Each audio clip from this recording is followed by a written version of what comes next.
Assalamualaikum warahmatullahi wabarakatuh.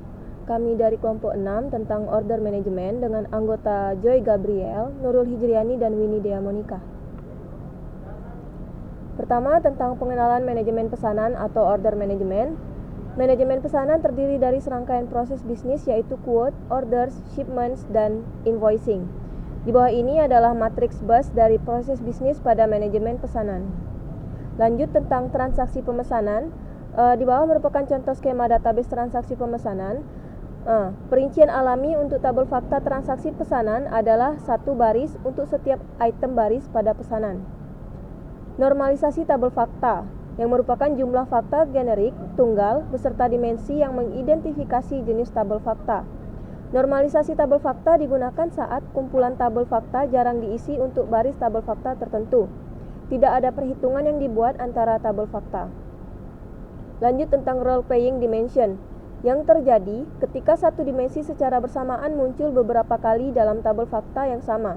Contohnya adalah dimensi tanggal yang ditemukan di setiap tabel fakta karena kita selalu melihat performa dari waktu ke waktu. Lanjut, di bawah ini merupakan contoh role playing dimension. Di bawah ini merupakan gambar dari dimensi alamat pengiriman pelanggan. Dimensi alamat pengiriman pelanggan berisi satu baris untuk setiap lokasi diskrit di mana produk akan dikirimkan. Alamat harus disusun secara hierarki untuk memudahkan analisis lebih detail. Lanjut, di bawah ini merupakan contoh dimensi alamat pengiriman pelanggan. Dan hal yang harus diperhatikan dalam penyusunan dimensi ini adalah hubungan satu ke satu atau banyak ke satu bisa berubah menjadi hubungan yang banyak ke banyak. Jika hubungan antara sales rep dan customer ship to atau alamat pengiriman bervariasi dari waktu ke waktu, maka dimensi gabungan pada kenyataannya adalah beberapa jenis fact table itu sendiri. Jika sales rep dan dimensi customer ship to berpartisipasi secara independen dalam tabel fakta proses bisnis lainnya, maka dimungkinkan untuk membuat dimensi terpisah. Lanjut, dimensi penawaran atau deal menggambarkan penawaran yang telah ditawarkan kepada pelanggan yang secara teoritis mempengaruhi keinginan pelanggan untuk membeli produk. Dimensi ini berisi aturan, tunjangan, dan insentif. Lanjut yaitu desain dimensi mengikuti aturan berikut ini. Jika persyaratan, tunjangan, dan insentif berkorelasi, maka harus digabungkan ke dalam satu dimensi penawaran. Jika persyaratan, tunjangan, dan insentif tidak berkorelasi, maka bagikan dimensi penawaran tersebut ke dalam komponen yang terpisah. Dalam tabel fakta yang sangat besar, mengurangi jumlah kunci dalam model gabungan tabel fakta akan membantu menjaga dimensi transaksi sebagai dimensi tunggal. Di bawah ini merupakan contoh dimensi penawaran atau deal. Lanjut, degenerasi dimensi untuk nomor pesanan. Degenerasi dimensi biasanya dicadangkan untuk pengidentifikasi transaksi operasional. Setiap item baris dalam tabel fakta pesanan mencakup nomor pesanan sebagai dimensi yang terdegenerasi.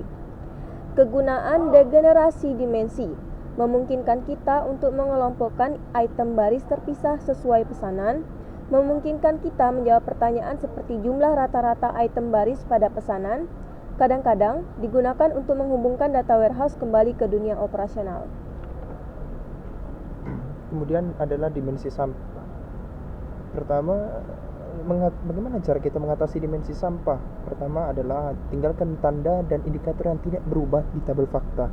Kemudian buat setiap bendera dan indikator ke dalam dimensi tersendiri. Dan yang terakhir adalah keluarkan semua bendera dan indikator dari desainnya.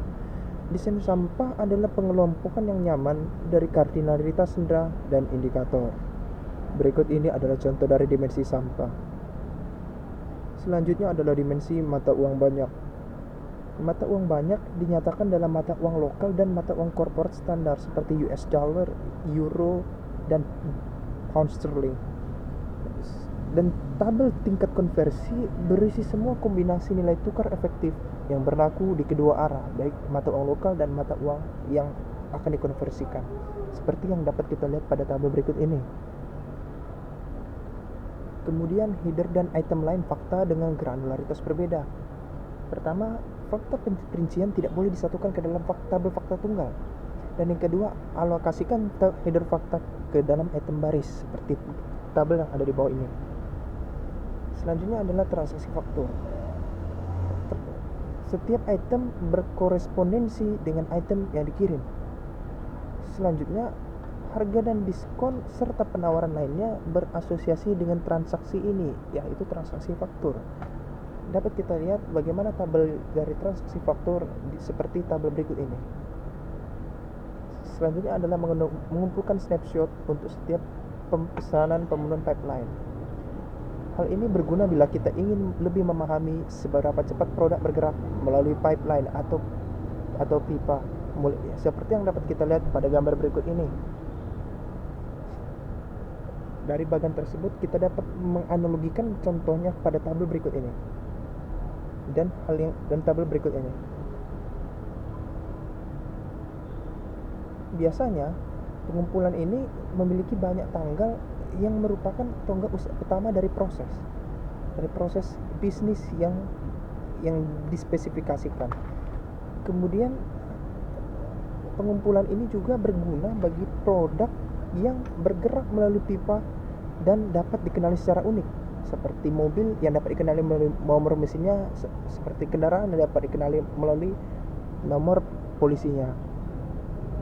Dan yang terakhir, pengumpulan ini cocok untuk proses yang alami tetapi umurnya pendek. Setelah kita melakukan penjelasan dari beberapa metode green yang sebelumnya, berikut ini adalah tabel perbandingannya.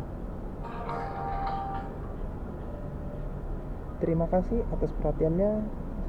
Wassalamualaikum warahmatullahi wabarakatuh.